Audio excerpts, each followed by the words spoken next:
guys, welcome to the channel Concept of Laws.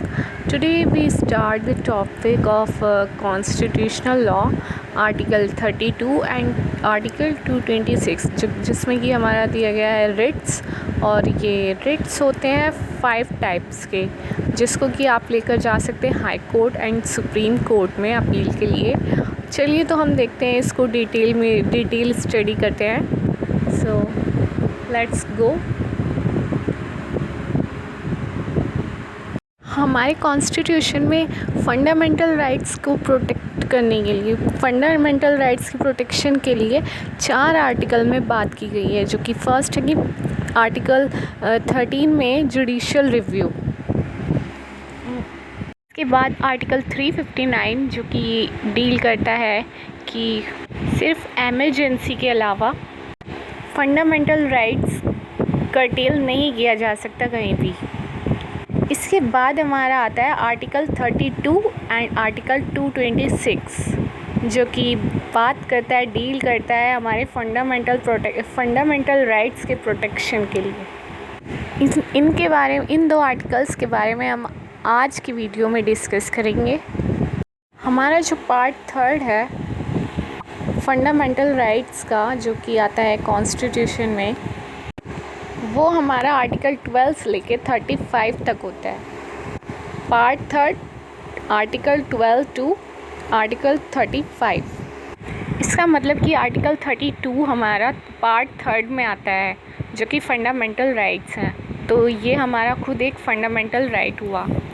Article 32 2 तरीके के rights and power में deal करता है। फर्स्टली, अगर किसी भी इंडिविजुअल का फंडामेंटल राइट वायलेट हो रहा है तो वो आर्टिकल 32 के अंतर्गत जा सकता है सुप्रीम कोर्ट में अपील करने। मतलब कि वो आर्टिकल 32 का यूज़ करेगा और सुप्रीम कोर्ट में जाएगा अगर किसी भी इंडिविजुअल का कोई फंडामेंटल राइट वायलेट हो रहा है तो। एंड सेकेंडली, सुप्रीम कोर्ट उसे 5 टाइप्स के राइट इशू करता है, रिट्स, उसके फंडामेंटल राइट्स की प्रोटेक्शन के लिए। आर्टिकल 32 के इसी फीचर की वजह से सुप्रीम कोर्ट को protector and guarantor of fundamental rights माना गया है। Doctor B.R. अम्बेडकर ने इस आर्टिकल को कॉन्स्टिट्यूशन का हार्ट एंड सोल कहा है। रिट्स इशू करने की जो पावर आर्टिकल 32 में दी गई है, वही सेम पावर आर्टिकल 226 में भी दी गई है।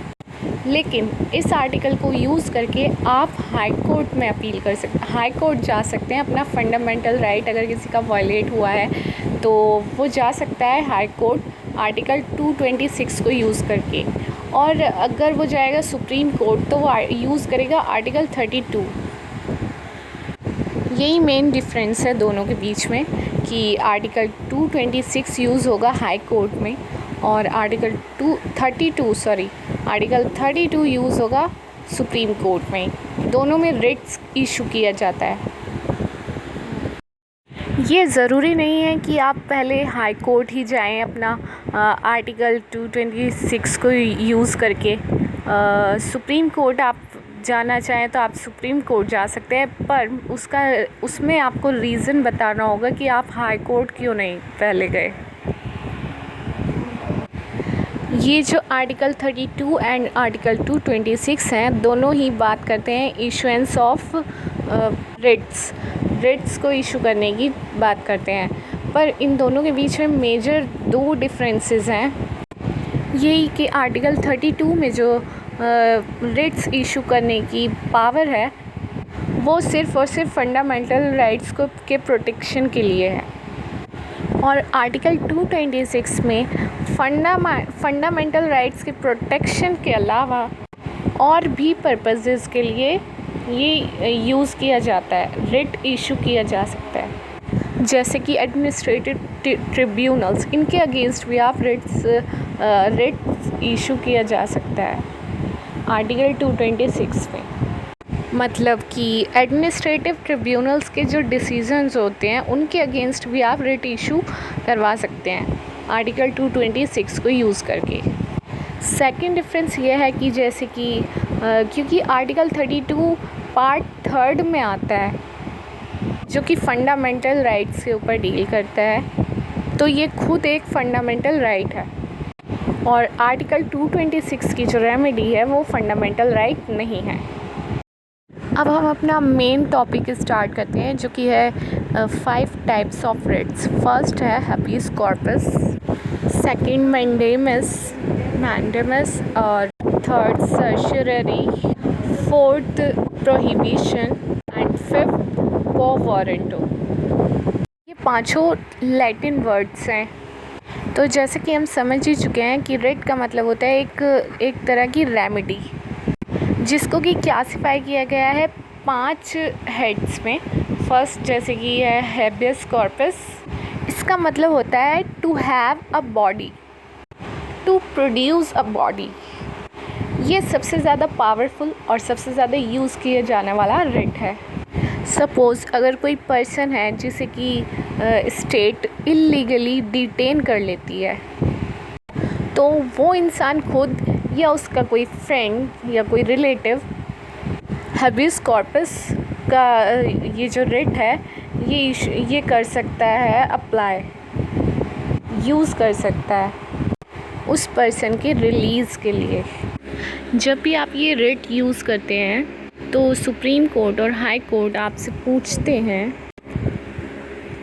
तो सुप्रीम कोर्ट और हाई कोर्ट उस अथॉरिटी से पूछते हैं कि किस बेस पर आपने इसको डिटेन किया था। अगर वो वजह अनरीज़नेबल लगती है तो उस पर्सन को रिलीज़ कर दिया जाता है। ये जो डिटेंशन है उसका एंड कर दिया जाता है और उसको इमीडिएटली रिलीज़ किया जाता है। इन 4 केसेस में आप हैबेस कॉर्पस यूज़ नहीं कर सकते हैं। चलिए तो अब हम केस स्टडी कर लेते हैं। Let's talk about Rahul Shah versus state of Bihar. Rudul Shah versus state of Bihar. इस केस में क्या हुआ था कि